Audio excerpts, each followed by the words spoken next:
Good day, good day. Welcome, welcome. Thank you for tuning in. I'm Jay, and this is Homeschool Your Kids podcast. Once again, we have a beautiful, beautiful goddess here to share so much wisdom, knowledge, love, support. She's amazing, and I'm very grateful for her time. Miss Ashay. Jara, Ashay, thank you for introduce having me. yourself. So it's blessings. It's my born day. Today a queen Yes. was born, yo. I say that every year. Yes. So I'm super excited to be on your show. Like I was telling you at the event yesterday, this is something I've been doing. It's near and dear to my heart, but in learning and healing, it's one of those things when you're focused, you don't realize that you're Mhm. doing a thing. And now my kids are old enough for me to sit back and really enjoy what I had done, and I'm like, oh, Yeah. wow, like I've really intentfully been doing this, but because I was so focused on them, I couldn't have told you what I was doing. I was too busy doing it. So Yeah. I'm in this space of honor and gratitude that as I level up, this is who I get to be now. Like my kids are kind of autonomous. I still have to help them learn in other ways, but now it's really for me to find the community to help them grow further. Mm. So now it's Yeah. me being like, okay, this person sounds like me, teaches like me, will mentor my child from their vantage point for me, because now this is where they begin to leave us. Yes. What's the ages? So I have an 11-year-old and a 7-year-old, but like Okay. emotionally, they're 16 and 12. Oh. It's the weirdest thing because the oldest one is so kind, he's so thoughtful, he's so sweet, he is such just the young gentleman, and it's so hard to see because he's still a baby. Like I still Mm. have those flashes of him where I'm like, I picked him up randomly the other day like a child, like a little infant, and he thought I was Oh. crazy, and I was like, what the hell? Like I used to be able to hold you with one arm, and now you're just body and arms and legs, and baby, can you stop, please? No, it happens quickly. That's the first thing we tell new moms, like just enjoy because it Right. does happen quickly. I trip out. I tell people I still like trip out the fact that I have an approaching 10-year-old. Um, Ooh. it's a lot. It's Yeah. a lot to take in. And then you got to give yourself kudos because you did that. Like you don't got them this far. And it's like, oh shucks, like, Right. yo. Every year I celebrate, I'm like, oh, we'd have kept a human alive for whatever Yeah, years. right. That's the same thing I said. Yeah. I did it. I did it. The human is still doing the things. Still functioning. She's still out here in these streets. You Damn. know what I'm saying? Growing Yeah. and they doing stuff. Oh, Yes, being you look like nice. a law-abiding citizen of the world. You know what I'm saying? And you're intelligent. Ooh, you have Oh, feelings and beautiful. emotions. You can Yeah. communicate. I did my job. Yes. Let's keep going. I love it. Yes. Thought that was just me. No, man, it is a huge celebration. Like, and every time they do stuff, like, so yesterday, super cool. So I'm at your event. My Hmm. oldest son has his own business. He wrote his first book in fourth grade. Yeah.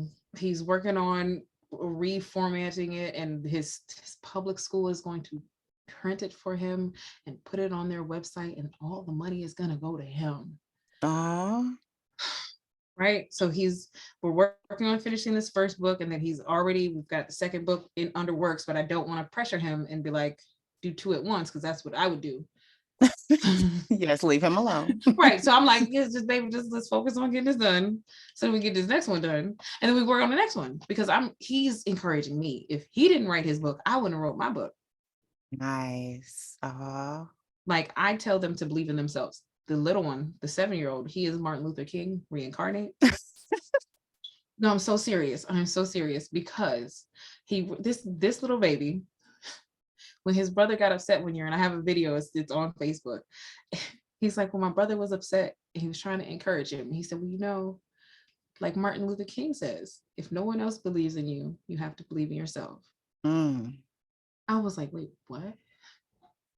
Say that again, baby. And so he says it again. This year, first grade, he has to write his first explanatory paper. He chooses Mm. Martin Luther King to write it on. Oh. I was like, oh, you love this man, like for real. So I trace it back 1 Did he year. give you a message before you got here? Look, did he give you a message before you got here? You know what I'm saying? Like, you, baby, that's okay. Because I identify, I bangs with you. You know what I'm saying? Malcolm, hold on. Aww. That's mine. You know what I'm saying? I tell my kids we wear watches because Malcolm told us we wear a watch. Our time is very important. Our presence is very important. And a Black man should know his time and presence in the world matters. So wear a watch. Right. Plus, now in this day and age, if you take out your phone to check the time, now you done did like 17 other things and you don't even know what time it is. You defeated the whole purpose. You are so, that is, yes. So it's much easier to be like, oh, it's this time, and then keep it going because that's all I needed to know. But I took the boys to Atlanta because the oldest was into fish. You remember me telling you this? Yes, we went on a whole zoo and aquarium tour. We ended up in Atlanta, and I always try to do something else, but the little one was so little, like you don't know what you like to be able to do, like, okay, we're gonna do this for you. It was a lot about the oldest one because we were very intentful. But now I'm starting to see where I was not intentful, but it picked up.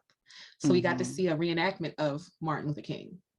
That's where his passion comes from. I'm like, oh, you really enjoyed that. Like that was your thing. Cool. He's my theater baby. He's into action, he's into comic books, he's into coding. He will be an engineer, computer programmer. Like that's what I see him doing. And like we were talking about yesterday, you have to pay attention to your kids and really like invest your time in what they like because they don't know how to do it. Yeah. They just like what they like, and they don't know that they can take it further. They don't know that it can be bigger than just a hobby or just, especially if they're like passionate about it. My oldest got us a recycling bin for our apartment complex at 3 years old. Because he's again into conservation. He's trying to save the earth. He's my Captain Planet and my Dr. Dolittle, like legit. He wrote his little letter. They recorded it. It's on their Facebook page. You can probably search Mariner's Watch and go back, 7 years now, and find his little sweet face saying, please recycle for Earth Day. Oh, son, my son, you want to save the earth. Like, let me help you. You are raising leaders over there. Strong leaders. Yes. And we have to be strong in order to do such a task. Yes. Like that is the hardest part as a mother. In the homeschooling journey is the level of strength and dedication and discipline that we must have, one for ourselves, because I can't focus on what my kids need from me if I'm too worried about the bills being paid, too worried about where the food's coming from, too worried about whether or not I'm getting enough time to like decompress. Because if these things aren't happening for me, I can't even be who I want to be for my children. I can't be present for them. I'm going to be overstimulated. I'm going to be agitated. I'm going to be irritable. I'm not going to be loving. I'm not going to have time because my insides will be frazzled. You're absolutely right. That's why I love what you shared from like talking about accountability. That's one of my favorite words. But just, bringing it back to the mom and letting them know it starts with you. It really does. Everything begins with you. If you check out my Facebook group, the Homeschool Your Kids group on Facebook, that's why I tell people the only thing I share is inspiration or things of self-care, just knowing you, filling you back up, like things, because it all starts with you. You want your kids to want to be at home with you, right? Right. You want them to enjoy your time, enjoy you as a person. And you want them to like you, and not even in like, because I remember, the old school parents, well, I ain't your little friend. You ain't got to like me. It's not like that. It's not like you got to like me. Like, we don't have to be friends. You do have to respect me, but you would respect me because of my choices and my actions. Because when I'm rearing you, when I'm disciplining you, when I'm guiding you, when I'm coming at you aggressively because you cutting up and I'm your mom, you're going to take this love tone of aggression as she's right. Yeah. because I know my mom does this for herself and for me. And now we're of an age where this generation behind us is speaking up on the things that parents may think is the right thing to do.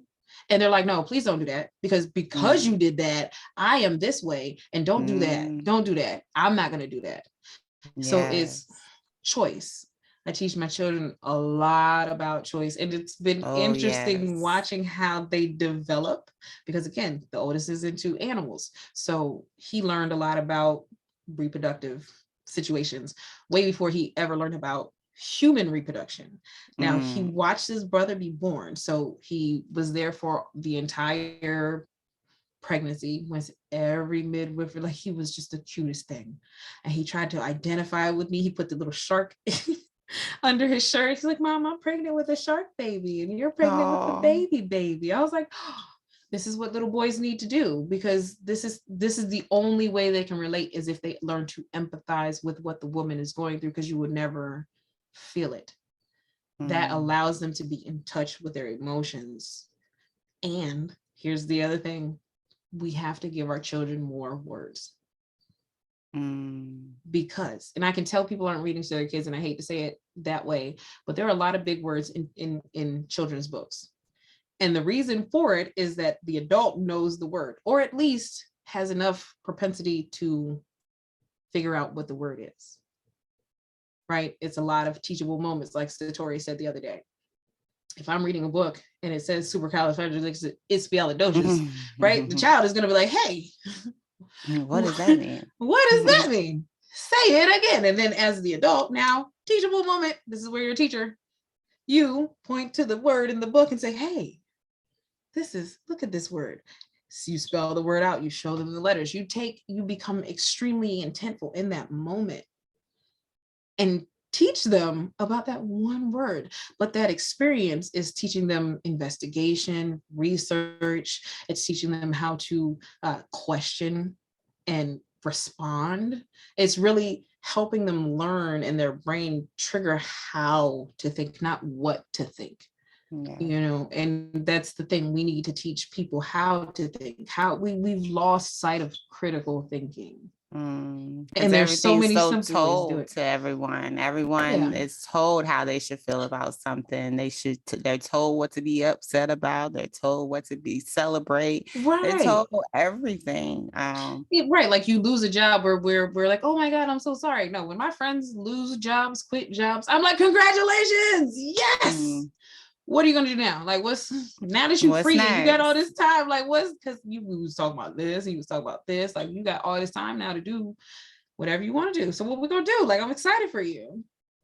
Excited for this change, this new thing. And then kids' movies are really good for that. My favorite is Meet the Robinsons. Because when they talk about failure, you know, they're a scientific family. So in the scientific method, which is if we practice life like a scientific method, it would be so much more fun. Because it's just cause and effect. Like, okay, I'm gonna do this and this happens. Okay, I like that result, or I don't. If I do, I'm gonna keep doing it. If I don't, I'm not. I like that. I'm gonna do something else. Because doing the same thing over and over again, hoping for a different result, is insanity, right? Yeah. Different. Experiment, insanity. Experiment, insanity. I like the experiment because it's a lot of trial and error, but it's fun. Oops, we failed. That doesn't work. Yay, what's next? We know not to do that again. Yes. And you know, my Morgan says, because she loves science, she loves doing experiences. Like she calls it an experience. Can we do an experience today? So the fact that, and I let her roll with it. Like she knows experiment, but can we do an experience today? And that's what it is. Like all these things are experiences. They're adventures. They're just, you know, things that we're going through and we're learning from. Like you said, the cause and effect. Everything is a cause and effect. Everything is like, okay, this happened and then this made this happen. And I don't think people look, because they always want to look at the effect. Like, you know, people jump straight to the effect. Like, okay, well, it's the whole problem. Like, it's an equation. You know what I'm saying? But the basics are in everything that we absolutely have to do. If we don't teach children that 1 and 1 is 2 in everything, right? If you treat your brother this way, your brother's going to think it's okay to treat you this way. And then y'all are going to have problems because y'all are treating each other this way. It doesn't make sense. Is that the result that you want? If not, then how do we get it different? It's an equation. We're setting up a problem and a solution. The problem is there's not enough solutionists in the world. I was on a whole nother show and he was like, yeah, we need more solutionists. Yes, we need more people that are willing to solve the problem. How about I say, because the solution is there. I have a friend named Mary who does mindset, and she's like, if the problem's in you, then the solution's in you also. That's what people got to understand. And I love that. I love when she says it, because it is like everyone wants to, like, if you can identify the problem, then you should be able to identify the solution also. You should be able to identify multiple solutions because there's options. Like, you don't have to do it this way. I tell my kids that all the time. You can, like, code switching, right? Code switching is big for me and my kids. Say it however you want to say it. Like, even my kids understand I cuss because I don't want them to be shocked when they go out into the world and somebody cusses and then they have an inordinate reaction. Oh my God, I can't believe that you're cuss. Yes, people cuss. It's not a big deal. Girl, mine make it seem like I cuss up a storm, honey. Like, it's okay. It's okay. Excuse me. Like, I cuss enough. And then I listen to ratchet and old school music. So I know you hear it. So my rule is, one, you have to at least be 16 or ask permission, because you are a person. And I understand sometimes FUCK feel real good when you're trying to make a point. Like, it just is what it is. I'm not gonna be mad at you because you are a human being trying to figure out this thing too. And my job is not to chastise you and make you feel what's right and wrong. It's for me to help guide you in understanding the natural order of things. And there's certain things that are just right and just wrong because science. I love that. You know what I'm saying? Yes. It just is what it is. Well, I tell mine that she got to learn some more words before she started resorting to just those. I told her she got to read some more books. She's like, well, how many books do I have to read? Because my oldest always asking, well, can I cuss right now? Like, and like, you know, if it's me and her, like, we'll like, okay, what is it that you want to say? Because she feels like it will better articulate what she's trying to express right now. That's how she feel it. Girl, but it's just like, wait, hold up. You don't know enough words to just result to that one. Like, you can't, that can't be your crutch. Okay. Do you have any kind of, like, and I know a lot of people are against this whole techie age, and I'm like, it is what it is, yo. Like, I'll either get with it or be afraid. I don't know what you want me to do. But I have the Alexas in my house, and I use them for education. Like, we listen to podcasts, but you can set up routines on these. So I have a good morning routine. I can't say it or else it'll do the thing. But part of our good morning routine, it tells us a couple of news stations. One is always Trevor Noah, because it's got to be comical. Like, I don't want sad news, like Eveline and the Wiz. Don't nobody bring me no bad news. Yeah. But then I also, because of Malcolm X, put in there a word of the day. So I'll do my call. The thing will do, hey, good morning, it's time to da da da da, and I'll start running through the things. Sound of freedom. Oh yeah. You ain't Hampton Roads, honey. That's what it is. That's, look, like, don't miss that. Yes. Yeah, that part. I'm like, oh my God, I'm trying to speak. It's cool. No? Okay. Oh, Jet's like, where are y'all going? Where are you going? Are y'all flying in circles right now? Like, why? People got things to do. Anyway, but we do the word of the day, and with having the little echo show, it's like a little TV. So the kids can always see the word, and we always do it at breakfast. So everybody's always at the table. So we're watching, right? So now everybody's got their thing that they know is going to come up. So I got to sit through this because that's mom's thing. And then my thing is going to come up next. And then Naz's thing is going to come up. And then we're going to wrap up with like a little bit of education, because mom is a psycho nut about education. It just is what it is. But in that moment, they learn how to spell the word. They learn the word place, right? So is it past tense? Is it an adjective, noun, verb, how it's spelled? And they learn at least one or two definitions. And then I always ask them to repeat, spell it with them. You hear them spell it, you spell it too. Again, I know they get sick of me. I know they get sick of me. But in the future, they would be, thank you, Mom. Thank you for all of that. Thank you for intentionally parenting us. Like, we really, really appreciate it. You probably have to wait a while to hear that, but it's gonna come. So I will say no. thankfully, because life is cyclical, right? So I know that I had to go through my traumatic childhood to be able to parent properly for my children through their experience. Because unfortunately, statistically, we are that family. You know what I'm saying? We're not together. We co-parent as best as we can. And at the end of the relationship, everybody has feelings. And now after 5 years, it's just starting to get to where both parties can understand the purpose and work together towards the purpose, as opposed to feeling any angst or resentment. Because I get it, people, hey, we thought it was going to be something and it wasn't. But you know, how people handle that is different. And I always tell my sons, you have to have a positive attitude through whatever you're going through, because if not, the way the mind works is that you're going to lose your shit. Yeah, it's going to tear you down. Right. And I learned, so, you know, I study a lot of physical fitness, especially with strength training, about how to increase your life. And one of the things I learned is that your mind actually depresses itself when it's trying to hit, when your mind, not your body, not a scar, but when your mind, you've gone through a traumatic experience, your mind will depress itself so that it can heal itself. The only problem is, if we don't control our mind, that depression can go too far. So you have to regain control of your mind and be like, okay, you have to start to think of unlimited possibilities and actions to actually accomplish the things that you're thinking, to regenerate that energy, to be like, okay, I can do this. I can, it's the little engine that could. I think I can, I think I can, I think I can, I think I can.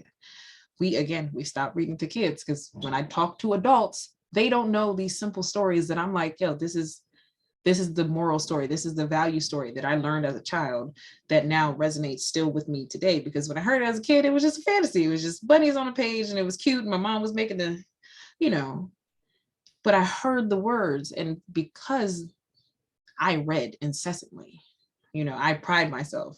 I'm so happy that I finished 5 books this summer. I'm like, yes, this is the me I remember. Nice. The one that used to go to the library with a stack of books, and like in 2 days it's gone. Because I mean, we were kids, we weren't worried about paying bills. Summertime, I wasn't worried about, I was worried about educating myself, but not by their standards. You know what I'm saying? Or entertaining yourself. Because I tell people, like, I read a lot of trash. Like, I read some trash growing up, but I read, like, I love reading. It's about, oh my gosh. You learn how people think, how they speak, the dialects, you learn the cultures. You don't actually have, now traveling, adding reading to traveling, exponential, because now you've read about the place, now you experience the place that you read about. So now whatever you visualize, it's tangible. That's manifestation. You know what I'm saying? You thought it, and then you created an action, and then you created it. That's manipulation. The way we teach kids is so different from how we as a culture know, right? Even though we've been so separated from our ancestry, there are just things that in our spirit, we know. You know, I showed a little boy, I went with my mom somewhere to eat. Young man felt confident enough to dance for us. Aww. Man, he was getting down. You know how the kids did, they dropping to their knees and doing the things. And I'm like, oh, I said, no, baby, come sit down. I pull up this video. I'm a piano. It's a African dance style. I dance this way. Have my entire life, didn't know until 36 that that's what that was called. So I was so excited to be like, baby, I know they call that the shoot, the walk, the orange Julius, or whatever the hell, but this is what that is. I need you to see yourself. Look at you. Look at your spirit already, baby. And you don't even know that that's you. You don't even see how great you are. Like, you doing something, thinking that it's something else, because that's the trickery. But baby, I'm here to tell you that's you. And the way his face lit up, he was like, oh, wow. You know what I mean? We have to do that for our children, because they are legit. They are coming into a world knowing nothing. Legit nothing. And a lot of parents stop at teaching them how to eat, barely talk, and barely understand. Because in order to listen, you have to listen to comprehend. So if I hear you, but I don't understand you, I still can't do what you ask of me because I don't understand what I don't understand what you're saying. Yeah. We have to really, really impart on our children the power of comprehension.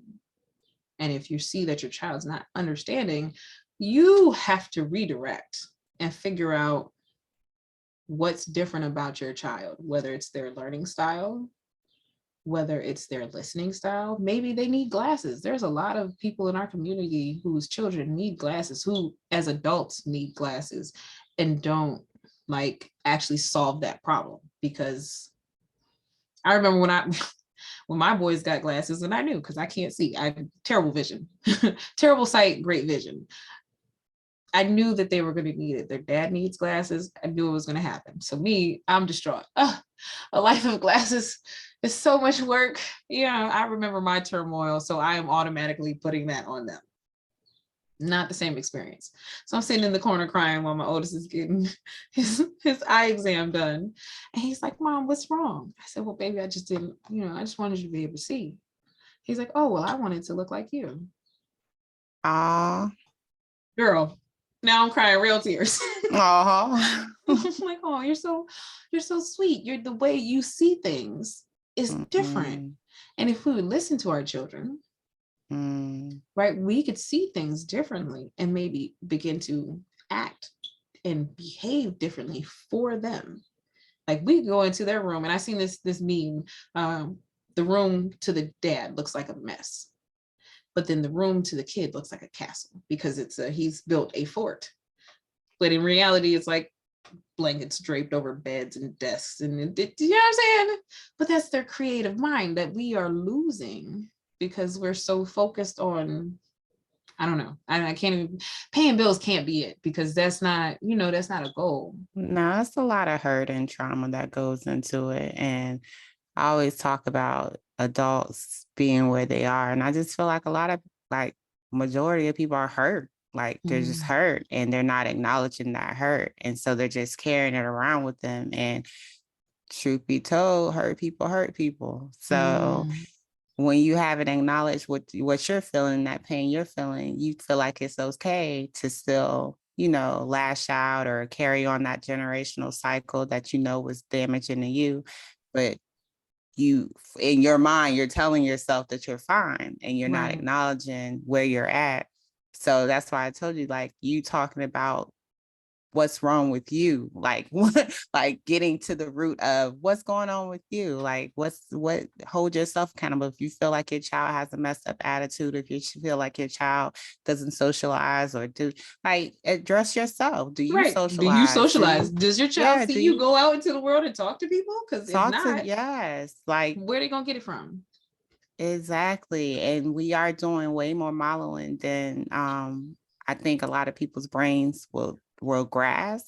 Like you just said, your son's like, yeah, I'm about to look like you. I'm about to wear glasses like you.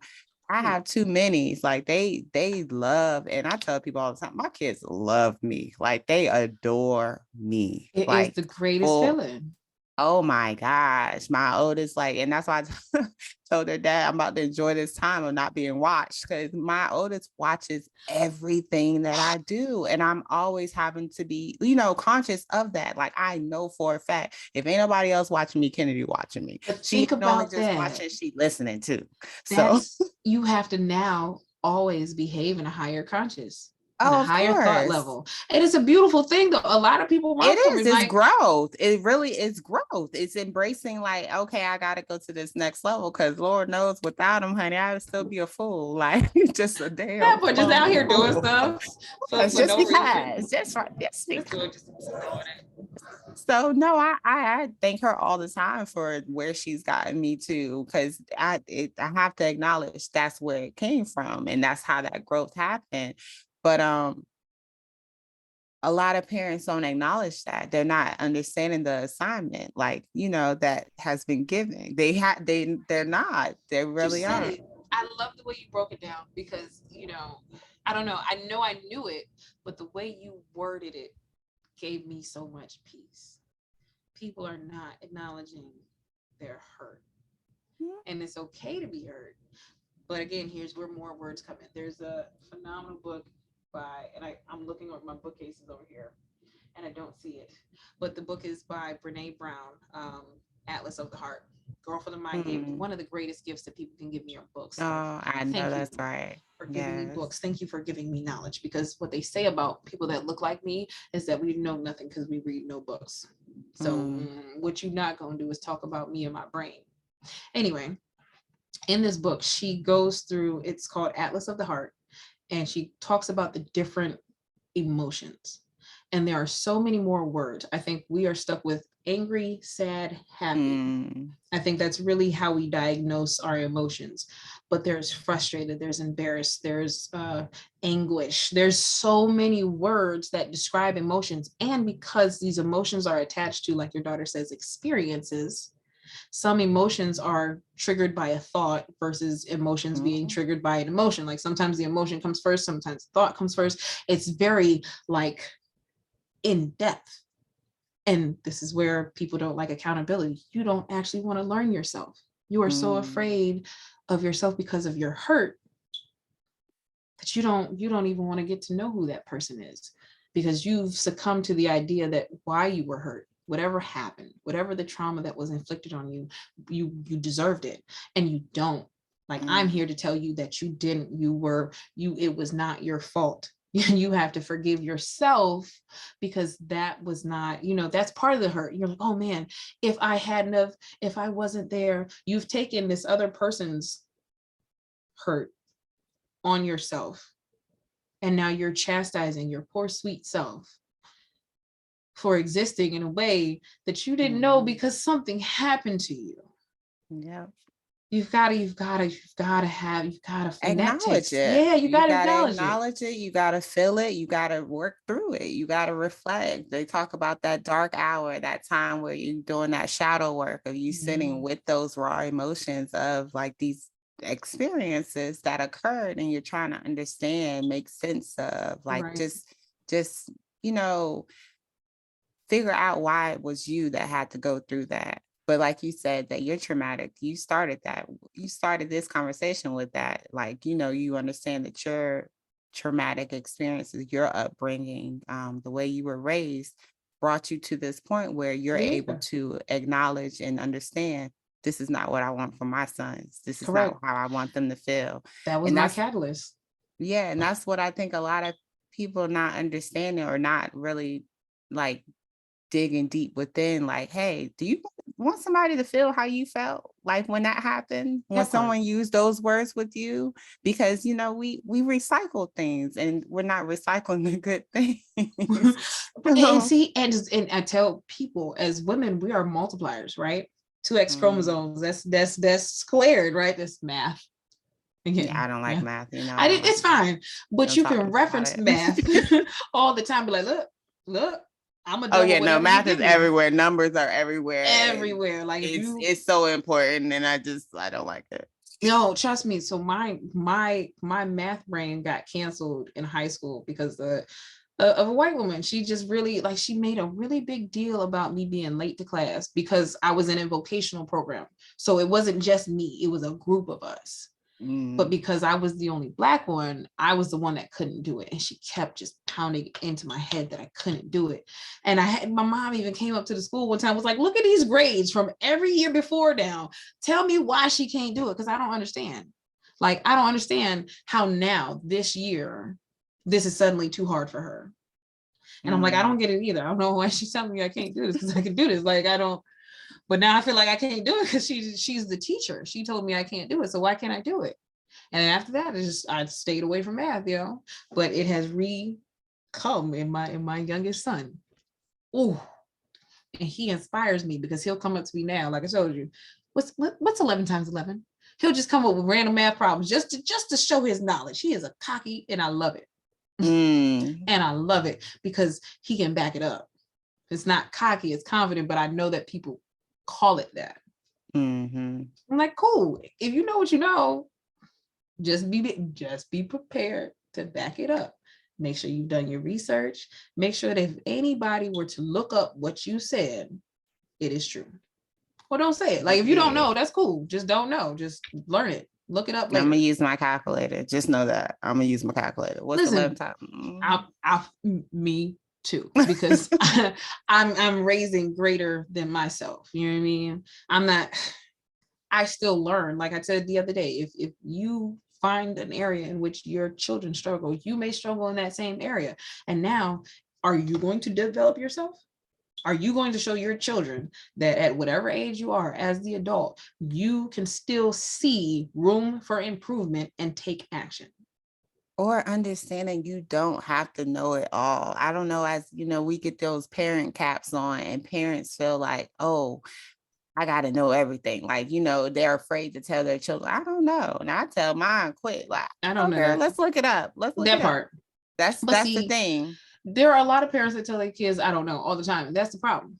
Because then these kids, you know what they say? I don't know. I don't know. I don't know. That's that. And that's that. No, yeah, no, we can't live in the I don't know. That's the problem. It's acknowledging, no, I don't know that fact time, but we can look it up. Let's look it up. Even though they ask, however, comma, yes. Yeah, but girl, they ask me stuff. I'm driving. And I was like, you gonna have to wait until we stop for me to look it up. Because they'll be like, I'll stop at a light and they'll be like, did you look it up? Well, no. Now see, luckily my boys, we practice safety first and everything. Like that has been my safety first. So I don't yell and be that mom likes, because you know boys do crazy stuff.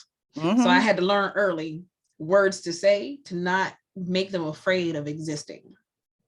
So mine is be careful, safety first.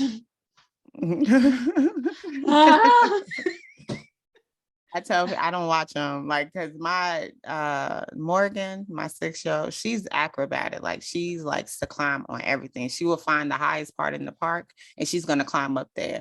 And like, I see parents like looking like, oh, and they're like concerned. I'm like, just don't look at her. Don't look at her. Just don't look at her. No. Just don't look at her. Just don't. I don't watch them. I play chess on my phone. I'll read a book. I do everything else, but watch her play. I play different. I come here to play different. I be in the corner with my little gym equipment going in. You play, I'm playing. Yeah, we playing together. But yes, no, because we do put our limitations, like, you know, as far because they're not feeling that fear. We're seeing something that they're not seeing. And so that's you said a whole lot there. And that's not just in terms of fear of like moving our physical bodies, but sexual fears. We put a lot of adult concepts on children who, again, know nothing. Yeah, they're not there. They don't know what you know. You the one, again, you haven't acknowledged your hurt. That's your hurt talking. You're afraid of your child being in this situation because when you were in that situation, this happened. And again, it wasn't your fault, baby. Somebody else is being hella grown to you, but now you're putting all that negativity onto this baby. That book that I had, Parenting for Liberation, especially for our community, that helps with that. You got to read, parents, because you will be doing some traumatic ass stuff and not even be aware that you're moving in such a manner because you're so used to it. You've been doing it for 10, 15, 20 years. And the only thing that has now told you, because again, check your circle. Nobody's told you you've been acting this way. They just been letting you do, oh, that's just how such and such act. No. Or it'd be the circle, the reason why they're acting that way. Because a lot of people are afraid of change. And it's hard for them to change around the people that they've been around for so long and been doing the same things they've been doing. That's why I don't know if you ever seen like I saw a quote, like, you want change, you want to level up, move away from home, like move away. Get away. I moved to Virginia at 17, right? I knew absolutely nothing, but the beauty of it is Virginia is always brand new to me. Because it's not my childhood. I go home and that's not even familiar to me because I left at 17. So I didn't really do anything other than go to school and like work one job. So it's kind of cool. I get a little frustrated with myself because I'm a vagabond. I don't like to be attached to anything. I like to move, travel freely and explore the world, which is who we are. Like I can, once I learn from here, I want to go and learn from there. And then I want to go, like your daughter says, I want to have experiences. I want to experience they love the world, you know? And I love doing that with my kids. My mom did a great service to me and my brother by sending us to Catholic school because they did. They took us different places. We went on multitude of field trips. But my takeaway was they didn't teach me the stuff that I needed to learn. They actually chastised me about the questions that I had to ask about what I needed to learn because they didn't know. So I would have rather gone with somebody who looked like me or just my family, because then I could have felt comfortable asking these questions, or I would have just, parents would have just answered them. Like I've taken my kids to the African American History Museum. They were little, and my son's response was so intense. Like, have you been? Yes, I went. I actually took when I was teaching at Lake Taylor Middle, I arranged for our 7th graders to go to that museum. Girl, they were so not interested. It didn't make no sense. But I was in there just in awe about everything, and they're like, right. Oh, like they were so busy looking at the other students and who else would all this. It was definitely an eye-opening experience. But yes, I've been. My note for that is you got to make it like a scavenger hunt. Like with more kids, you've got to kind of know your layout and then make them look. Because if you have to get, that would have been nice. Yeah, they don't know how to be engaged. They don't know how to care. They don't know why this matters. Yeah. So you have to make it make sense for them in a playful way that they're, I'm gonna go look and I'm gonna go. Now they're learning stuff because they're trying to get a prize and they don't realize that they learned it. Thank you for that. Yes, I know. And that I didn't think like that then. But that was an experience. Yeah, my son, it starts, you go down the elevator and you learn all that, thank God, you learn all the beautiful things about us as a people. And I tell people now, if you're going to go to the African American History Museum, first come to the Hampton History Museum.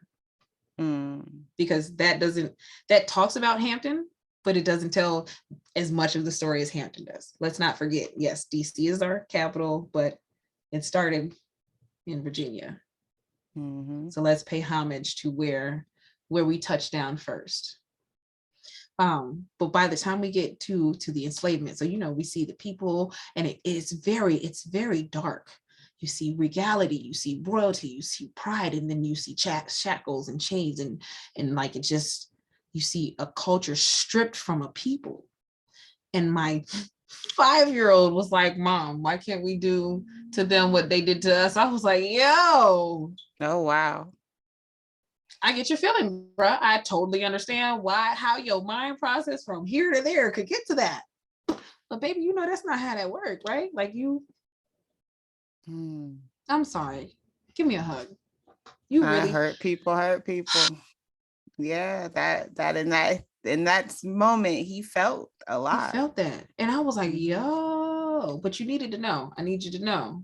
These people that do these things still walk around. They still exist. They just don't necessarily look like this. And you don't have to hurt them because they hurt. You know what I mean? Like, it's cool. You don't even have to deal with anybody that has that level of hurt to where they are now being malicious to people. Yeah, but it's empowering and it's impactful. We have to do these things with our children, because if not, they're going to go on a field trip with people that don't care, and they're going to have these natural emotions and have no way to express them. Yes, and then you get your baby back home and they're going to be upset, and you don't know why they're upset, and they don't really know how to vocalize that. Correct, because they don't have enough words. A lot. And imagine those experiences having day after day after day, 365 days, almost a year in these schoolhouses. Again, if you're going to use public school, use it for what it's worth. That's fine, but you need to supplement as a parent. If you are the parent that you have to work umpteen million jobs and you in your mind cannot figure out how to do a homeschool co-op or whatever the case may be, because homeschooling is not for everybody. Yes, but the principles of homeschooling should be. Right? Yes. Send your kid to public school. I don't care. Like, it does what it's supposed to do. It educates them to a certain extent. It starts at home. Understand that it's still got to go back home. You still have to decompress that stuff with them. You still have to talk to them about their experiences. You still have to be present on their educational journey. And it means you may have to be in the schools. You may have to join the PTA. I remember when my kids got into school, first thing I did was got my visitor pass. I need you. I was in there all summer. Hello, both in 2 separate schools, because at the time the kids weren't old enough to be in the same school. So I'm in the principal face here. I'm in the principal face here. Hello, this is my son. Hello. And what are you doing that? I'm asking questions. I need you to know that I'm here. I need you to know who I am. So when you see my children, you see me, and you may not want to see this face unless it's happy, because I'm here to visit and volunteer. Yes. Don't bring me down present. to the school. Yeah. Yes. But then they important. treat your children differently. I remember my youngest son, they have now we didn't have this in Ohio because it's not a military state. So here they have a military liaison. They have a person that is specifically dedicated to military students for whatever kind of transgressions that they may be going through. Their parents may have just went out to sea or been on deployment. So this person is dedicated and here just to help them emotionally in school. I was fortunate that this woman was a Black woman and she saw my baby. And I said, would you look after him for me? Just please keep an eye on him for me, because he's coming out of a situation where his parents have split. And regardless of what that will grow to be right now, I know that may be very hard, even if he doesn't know the words and doesn't know how to process. And I just don't know how he's taking it. And now he's got to be in school. So he was at home with his family, and that's a lot of change. Please watch my baby. And she would always tell me he's the best one. She's like, I don't even, he helps me with the other kids. And I'm like, oh. And since then, he's the humanitarian side of me. When I was a child, I won a humanitarian award. He's the good friend. He's the one that, again, he's Martin. No. We've got to determine who, what our kids' values are. Not who they're going to be, but what we want them to value in life. And they'll determine who they will become based off of what they value. Yes. Yep. Big things. I want you to talk about Fit Goddess Tribe. Like, we've been talking all this time, and I'm like, we have not talked about all of the wonderful things that she does personally to service others. So Fit Goddess Tribe, again, I pay honor to my children for this. It started out, I called it Back to Basics, and it was supposed to be with the Fit Goddess. But again, I didn't recognize my hurt. I was like, oh, we're not going to do that. That's too much sauce. I can't call myself a goddess. But that's how I felt at that time. They encouraged me to write my first smoothie book back in 2020. I've been giving them smoothies for their entire life. I used to tease them, be like, if you want your kids to be quiet, give them a smoothie, give them nutrients, and you know what I'm saying? Put them in front of a good program. You'll get 30 minutes of just quiet decompression time. But all those things, training myself to be a better parent for my children, turned into Fit Goddess Tribe LLC. We are working towards being a holistic health and wellness center in which we offer a bunch of different programs and events that inspire the individual and the community to realign themselves with their self, to be that higher version. It is difficult. Like, I ain't gonna lie. I got up late and still had to go to the gym before coming back here to talk to you, because I have to lead by example. I can't tell my clients, I can't tell my kids, this is what we do, if it's not what I do. As you see, I'm very Afrocentric. So a lot of our principles are based off of that Afrocentricity, where this is what we have always been doing. It's innate in us. I'm just bringing us back to basics to where we are made in the image of God. We are goddesses and gods walking on the earth, giving a collective human experience to our creator. And as such, we have to give them a divine experience. So the Holistic Center is just that. It'll be a divine experience. We have upcoming, my birthday party is this Saturday at the Juicing Life Bar. I just started working there as, I don't know what my title is, I guess. Like, I'm a floater, but I'm only part-time. So I work in the cafe. It's phenomenal business. Actually, when my first interaction with them, because I'm big on Black economics, cooperative economics, but I don't like the susu. A lot of people get scared of the susu. So this is like a susu on a global spectrum, right? You go to a Black business and you spend your money. Simple, right? You create your events in Black businesses. So now you're bringing awareness to yourself and to the Black businesses. Teamwork. So I've been working in their cafe. It's a phenomenal experience. I had my first book signing in their juicing bar. So now they've expanded, right? They have a cafe. They have another establishment in Williamsburg. I'm so excited to be working with this company. But myself and Seiko Varner, a phenomenal DJ in the area. I know. I used to work with him. You see what I'm saying? Yes. So he and I are starting this series of like events to get people out and moving and dancing, because that's who we are as a people. We move our bodies. So it's going to be Fit Vibes. Fit Vibes. The first one is going to be on the 22nd of this month from 9 p.m. to 12 at Juicing Life Bar. It's only $10. Come celebrate my birthday with me. We just go dance and have a good time. The cafe will be open so you can get some options to try some healthy foods. We have chicken, we have shrimp, we have pepperoni. Like, we have everything that everybody eats, but we also have jackfruit, which is a phenomenal substitute. It tastes just like chicken. The way they cook it is great. And they make ribs. I don't eat meat, so the jackfruit is my little go-to, even though I can't really cook with it yet.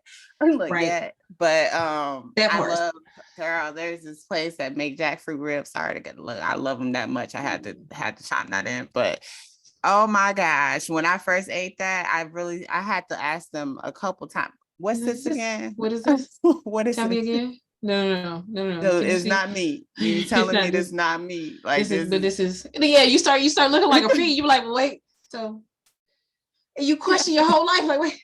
You mean what if I? What is it? What pulling up everywhere? Where y'all gonna be at? Where you gonna be? And you like, hey, where you at next time? What time you gonna be there? Got the little scrap. How long? Yeah, for how long? Because hey, did y'all hear about the thing? What? Oh my goodness, girl. But go ahead. But that is the mission of Fit Goddess Tribe, is to connect. For a year I played Anansi, right?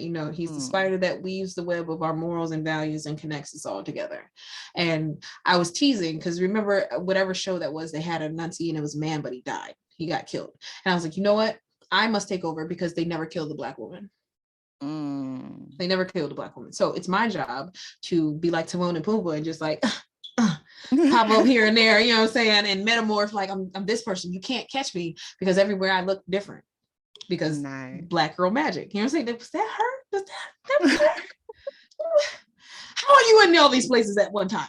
Well, it's not me. It's all of us. You know what I'm saying?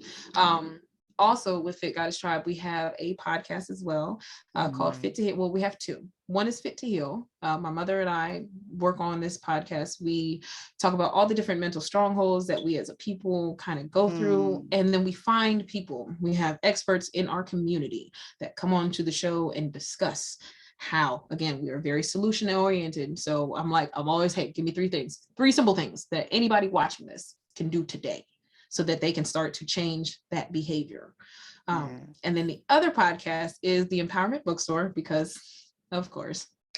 So I interview a bunch of authors on whatever their works are, just to, one, give them a chance to showcase themselves and tell about why they do what they do, because I am so encouraging of our community to tell our story.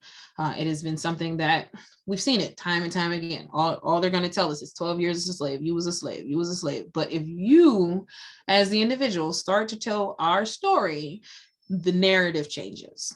So this is my homage to LeVar Burton and Reading Rainbow, to be like, hey, take a look. Send a book. I love me some Reading Rainbow, girl. And I got my kids on board. Like, I'm gonna weave them in the web. You know what I'm saying? So again, this is my birth month. I'm going off. I'm saying this is who I am, and then I'm stepping into that and taking action on that. So everybody that is on the podcast then gets invited to do a networking event. This will be our first. So this one is free. I hope that if you are in Virginia, that you can come out. There will be some phenomenal authors. We're going to a Black-owned bookstore. It's Paperback Inks in Newport News.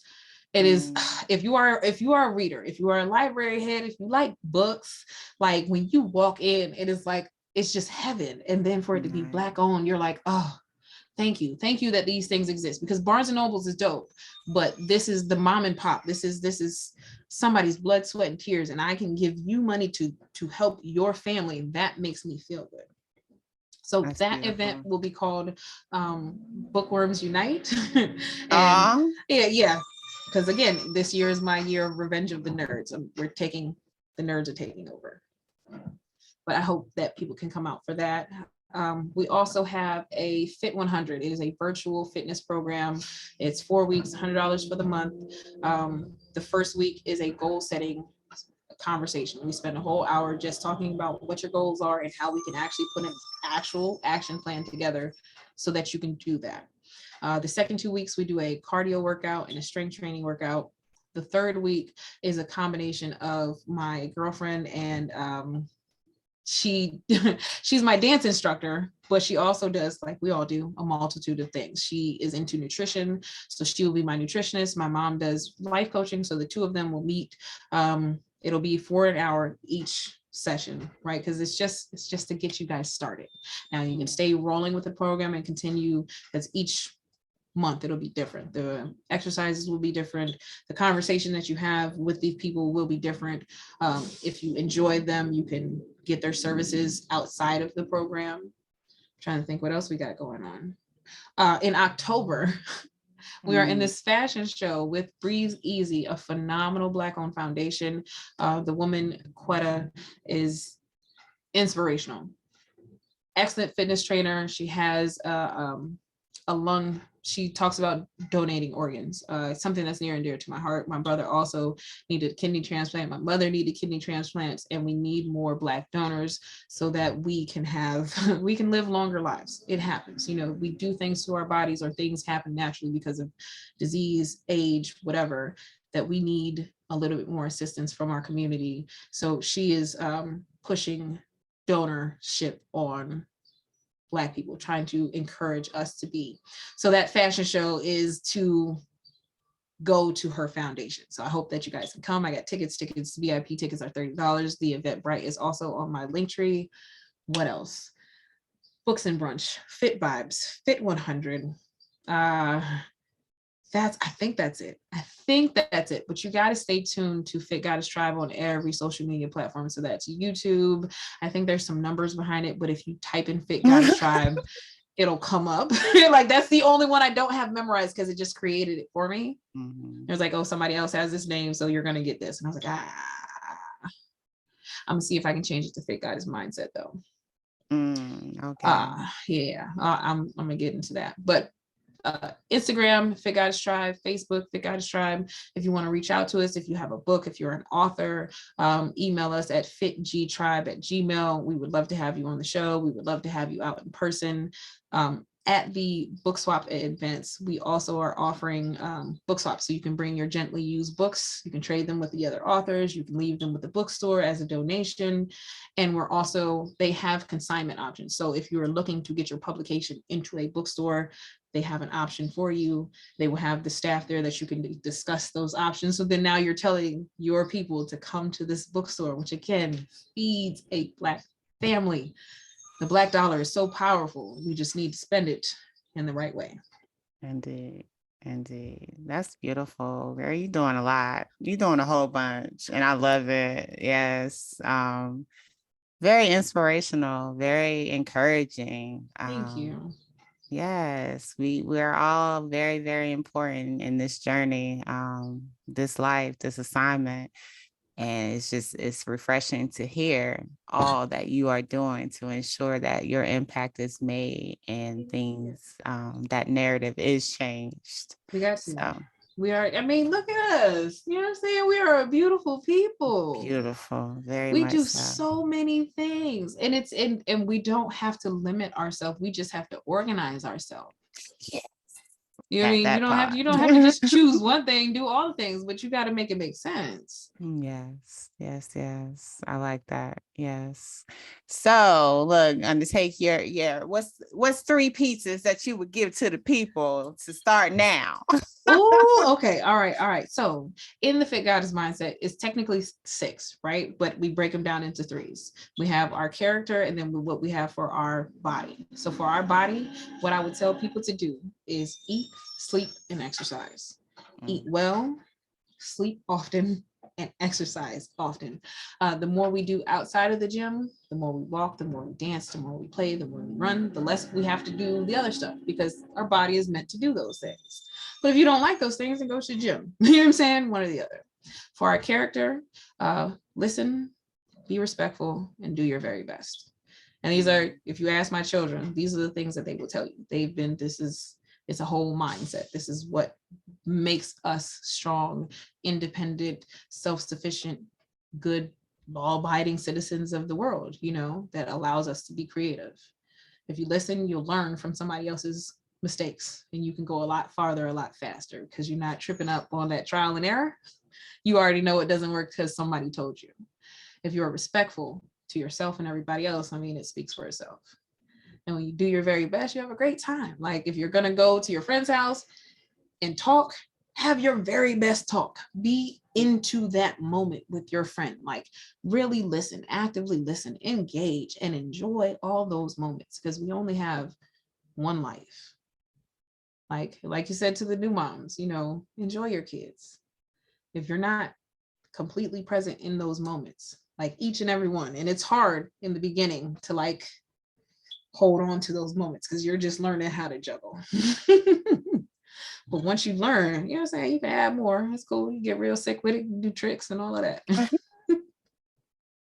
So that's my 3, technically 6 things. Eat, sleep, exercise, listen, be respectful, do your very best. Thank you for that. Thank you. Thank you. Thank you. Yes. And I love what you're doing, because like we started and talked about early on, it all begins with you. And on this journey of homeschooling your kids, whatever that looks like for your family, it has to begin with you being okay with you. That's right. And being in your best self, being your higher self, being conscious of all that you're doing, and being aware and happy and excited about the assignment that has been given to you. That's right. Because it's a big one. We are changing. My girls, I'd like to hear them talk about what they're going to do when they get older and stuff. And they talk about starting schools. They talk about homeschooling, things of that. Like that's what you're doing when you're being intentional about your parenting. You are changing that next generation. You are changing that as a whole. And so keep believing in yourself. Keep understanding that you are important. You are needed. You are appreciated. You are amazing. You are so, so, so powerful, and own that power. Own that power. Yes, yes, yes. Walk in it every day. But definitely homeschool your kids. That's right. Homeschool your kids. Yes. But thank you, Jara, for your time. Always a pleasure. Yes. And y'all have a beautiful day.